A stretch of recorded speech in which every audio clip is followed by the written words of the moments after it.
हनुमान चला गया तो शरण की बताई संजीवनी बूटी लेने। हाँ महाराज, हनुमान शपथ लेकर गया है कि यदि रातों रात बूटी लेकर नहीं आएगा तो लौटकर कभी मुंह नहीं दिखाएगा। तो समझ लीजिए हनुमान का पंथ कट गया।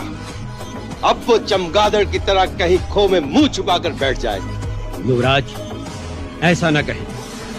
आपने अभी तक हनुमान की शक्ति को भली भांति पहचाना नहीं। शुक, हिमालय से बूटी लेकर रातों रात लौटना असंभव है।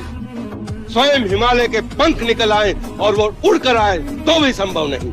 इंद्रजीत, उस चमत्कारी मरकट की शक्ति की कोई था नहीं। उसके लिए कुछ असंभव नहीं है। असंभव तो असंभव ही रहेगा।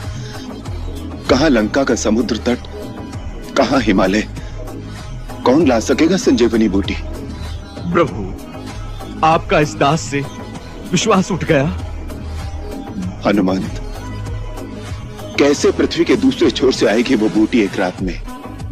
प्रभु, कर्मवीर सोचते नहीं, केवल कर्मरत हो जाते हैं।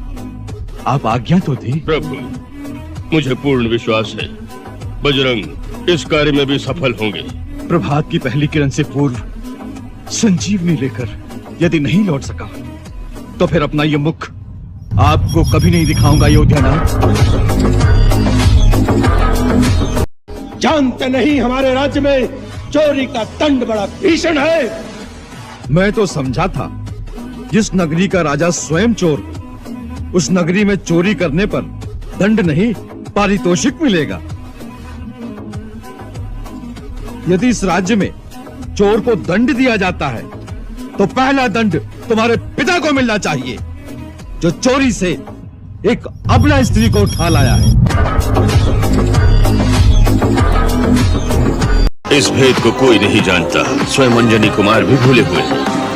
क्या भूल गए? अपना अथाह अलौकिक अपार बल, दैवी शक्ति। तुम्हारे भौतिक माता पिता केसरी और अंजना अवश्य है, परंतु तुम कैलाशनाथ भगवान शंकर के 11वें रुद्र हो। वायु का तीव्र वेग तुम्हारे अंग अंग में समाया है। हे केसरी नंदन, इसी कारण संसार तुम्हें शंकर सुवन और पवन पुत्र कहकर पुकारता है।